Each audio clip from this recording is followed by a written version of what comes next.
Lors d'un conflit, il vous est peut-être déjà arrivé de vous sentir paralysé, ne sachant plus quoi dire et comment réagir afin d'imposer le respect de votre interlocuteur. Vous ne saviez simplement plus comment répondre, ni même quelle attitude adopter afin de pouvoir reprendre le contrôle de la situation. Mais vous pouvez changer ça. Et c'est pourquoi dans cette vidéo, nous allons décomposer ensemble 4 habitudes que vous pouvez apprendre de l'iconique personnage d'Alfie Solomons, allant du langage corporel à ce que vous dites, à l'état d'esprit que vous devriez adopter afin d'imposer instantanément plus de respect auprès des personnes qui vous entourent. Et même si Peaky Blinders est une série télévisée, toutes les méthodes que nous aborderons au cours de cette vidéo pourront bien évidemment s'appliquer dans votre propre vie. La première chose qu'Alfie a fait pour imposer plus de respect auprès des autres a été d'apprendre à projeter davantage de confiance avec son langage corporel. Et on peut notamment le remarquer dans cet extrait. Observez attentivement la posture que va adopter Alfie lorsqu'il va rencontrer Tommy Shelby pour la première fois. Oh lâche-le, il est pas méchant. Uniquement de par son langage corporel, Alfie renvoie l'image d'une personne imposante. On peut le voir marcher les bras légèrement écartés du corps, lui donnant une impression d'occuper beaucoup plus d'espace. Et vous pourriez appliquer cette même méthode dans votre vie. Plutôt que de vous recroqueviller lors d'un conflit, vous pourriez simplement faire l'effort de ramener vos épaules en arrière et de bomber votre poitrine afin de transformer la façon dont les autres vous perçoivent. Et même si vous avez l'impression que ça n'est pas grand-chose, en réalité, ces petits ajustements vous permettront tout de même de projeter une image plus sûre de vous-même auprès des autres afin d'inspirer le respect. Maintenant, au-delà de sa posture, il y a une seconde attitude qui aide Alfie à projeter davantage de confiance avec son langage corporel. Et c'est qu'il est à l'aise pour maintenir un contact visuel fixe, en particulier pendant des conflits. Toi, rameuter à l'entre une tribu des sauvages. Et tu leur as filé les clés de la ville, porca putain.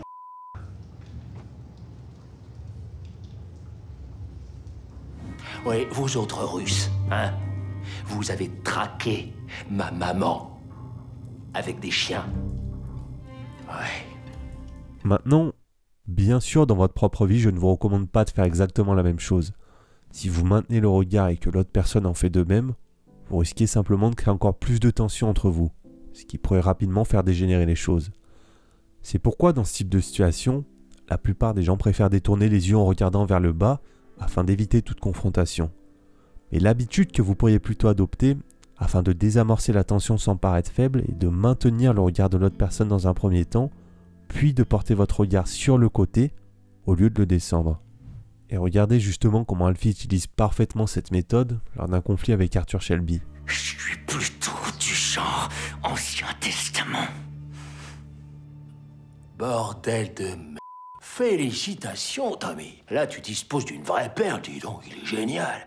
Là, on a un mec, tu vois, il est prêt à répandre le sang pour toi avec la bénédiction du ciel.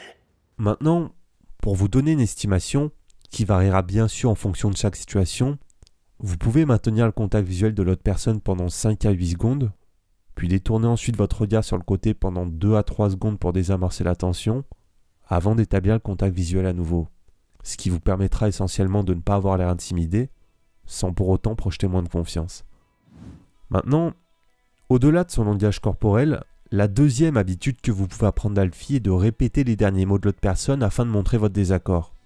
Parce qu'une erreur que vont faire la plupart des gens lorsqu'ils discutent avec quelqu'un et qu'ils n'apprécient pas leur réponse va être de réagir de manière négative, en haussant le ton ou en interrompant même l'autre personne. Mais en agissant de cette manière, vous ne commanderez pas le respect et ne ferez qu'amplifier la tension. Cependant, en répétant les derniers mots de l'autre personne, vous pourriez exprimer votre désaccord sans pour autant avoir l'air agressif.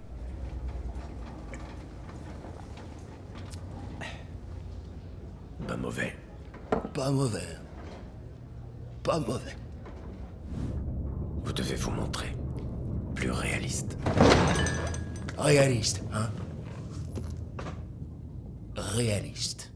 En répétant les derniers mots de votre interlocuteur sous forme de question, vous pourrez exprimer votre désaccord d'une manière calme plutôt que de vous laisser emporter par vos émotions. Cela permettra à votre interlocuteur de clarifier sa réponse et de reformuler son point de vue, mais cela vous permettra également d'éviter tout malentendu avec l'autre personne. Maintenant, en fonction de la situation dans laquelle vous vous trouvez, vous pourriez adopter un langage corporel plus ou moins différent.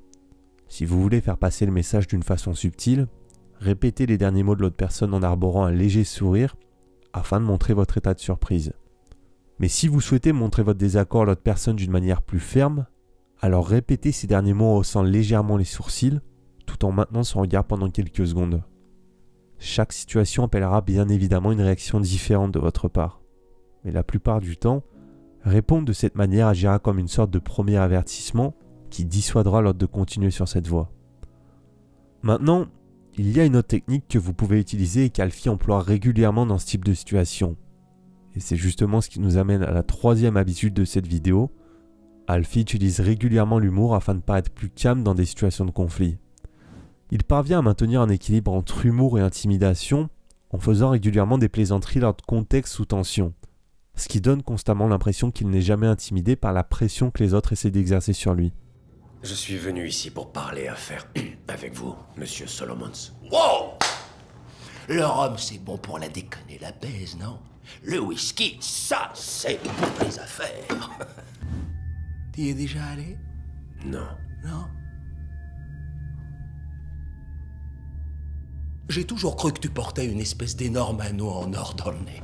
La plupart du temps, une personne qui se sentirait intimidée pourrait laisser transparaître des signaux non-verbaux tels qu'une voix plus aiguë, en s'excusant presque vis-à-vis de l'autre personne afin de désamorcer la tension. Cependant, une chose que cette personne ne ferait certainement pas dans cette situation-là serait de faire preuve d'humour. Alfie, lui, semble appliquer l'habitude inverse. Elle n'hésitera pas à utiliser l'humour pour montrer même à ses rivaux les plus puissants qu'il n'est pas affecté par la pression de la situation. Mais maintenant, dans votre cas, comment pourriez-vous appliquer cette méthode dans votre propre vie? La première chose essentielle à comprendre est que vous ne devez pas utiliser l'humour pour blesser ou même humilier l'autre personne. L'objectif de l'humour dans ce contexte va être de désamorcer la tension et non pas de l'amplifier. Ensuite, essayez de trouver un élément amusant dans la situation elle-même plutôt que de chercher à vous moquer de l'autre personne.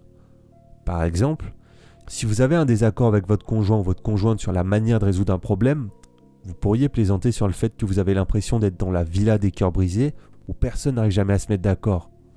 Vous n'envenimez pas les choses en vous moquant de la personne en face de vous, mais vous prenez plutôt un élément de la situation pour le rendre amusant, ce qui vous permettra tout d'abord de détendre l'atmosphère, tout en montrant à l'autre personne que la tension de la situation ne vous affecte pas. Maintenant, bien sûr, réagir de cette manière est beaucoup plus simple si vous avez véritablement confiance en vous. Mais comment pourriez-vous apprendre à devenir réellement plus confiant? Une bonne piste de départ serait tout d'abord de comprendre comment Alfie est capable de rester confiant dans ce type de situation, alors qu'il est constamment entouré de gangsters prêts à le tuer. Vous avez oublié un nom, Alfie? Ah bon? Ouais. Il n'y a que 3 hommes en Angleterre dont la femme a une passion pour Fabergé. Ça en fait de bons clients. Si vous n'avez jamais regardé la série Peaky Blinders, une chose que vous devez savoir est qu'Alfie souffre d'un cancer en phase terminale.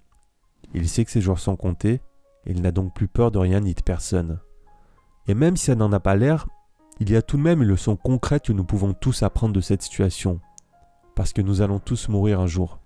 Et c'est l'une des leçons les plus importantes de la philosophie stoïque. Memento mori. Rappelez-vous que vous allez mourir. Cela peut vous paraître déprimant, mais pourtant, cet état d'esprit peut vous aider à développer le courage stoïque de vivre pleinement votre vie. Parce qu'en réalité, si nous avons tous autant de mal à accepter la mort, c'est en partie parce que la relation avec notre propre existence est complètement faussée. On ne le dit pas, mais au fond de nous, on se comporte comme si nous étions invincibles, et on oublie bien trop souvent à quel point notre emprise sur la vie est légère. Mais si à partir d'aujourd'hui vous vous souvenez que votre temps sur Terre est limité, cela pourrait vous aider à prendre plus de risques dans votre vie, pour quitter ce travail que vous détestez afin de lancer votre projet, pour ne plus attendre de planifier ce voyage dont vous rêvez depuis si longtemps, pour réclamer cette promotion que vous méritez pourtant, mais que vous n'osez pas demander par peur de la confrontation. Bien sûr, ne soyez pas imprudent, mais n'ayez pas peur de vivre la vie que vous souhaitez tant que vous en avez encore la chance. Et vous pouvez adopter cet état d'esprit simplement en vous demandant chaque jour pendant quelques minutes comment vous vivriez différemment si vous saviez que vous allez mourir dans 5 ans, dans 1 an, dans 1 semaine. Vous n'aurez ensuite pas besoin de commencer à vivre comme si vous alliez mourir demain. Mais cela pourra vous aider à trouver la confiance nécessaire pour prioriser les choses véritablement importantes à vos yeux, afin de ne plus remettre à plus tard la vie que vous souhaitez réellement vivre. Nous avons tous une date de fin. Alors s'il vous plaît, ne laissez pas la peur vous empêcher de vivre la vie que vous souhaitez réellement vivre. Faites le maximum, parce que quand l'heure sonnera, évidemment vous vous direz que vous auriez aimé avoir un peu plus de temps. Mais au fond de vous, vous saurez que vous aurez fait de votre mieux pour que ça aille. Maintenant, nous avons parlé de beaucoup de choses dans cette vidéo. Et vous pourriez peut-être vous demander comment vous souvenir de mettre en application tout cela lorsque vous serez en présence d'autres personnes. En particulier si vous échangez avec quelqu'un qui vous rend nerveux. Il est difficile de se rappeler de mettre tout cela en pratique. C'est pourquoi, si vous aimeriez apprendre à renforcer votre confiance en soi dans ce type de situation, ma toute nouvelle masterclass vidéo gratuite va vous intéresser. Dans cette masterclass, vous allez apprendre comment vous construire une confiance en soi à toute épreuve afin de savoir exactement comment réagir dans les situations où vous manqueriez habituellement de confiance en vous. On va analyser ensemble d'où viennent les blocages qui vous empêchent d'avoir véritablement confiance afin de libérer votre plein potentiel et de faire ressortir cette personne forte qui sommeille en vous. Pour recevoir cette masterclass gratuitement comme plusieurs centaines de personnes l'ont déjà fait avant vous, cliquez maintenant sur le lien qui vient d'apparaître sur votre écran ou sur le premier lien qui se trouve dans la description de cette vidéo. Quoi qu'il en soit, si vous avez apprécié cette vidéo et que vous n'êtes pas encore abonné à cette chaîne YouTube, je pense que c'est le bon moment pour le faire. Si vous avez regardé cette vidéo jusqu'au bout, ça veut dire que vous allez sûrement être intéressé par les prochaines vidéos qui vont bientôt arriver, alors pensez à vous abonner. En tout cas, merci d'avoir été avec moi jusqu'au bout, et je vous dis à très bientôt dans une prochaine vidéo. Ciao ciao.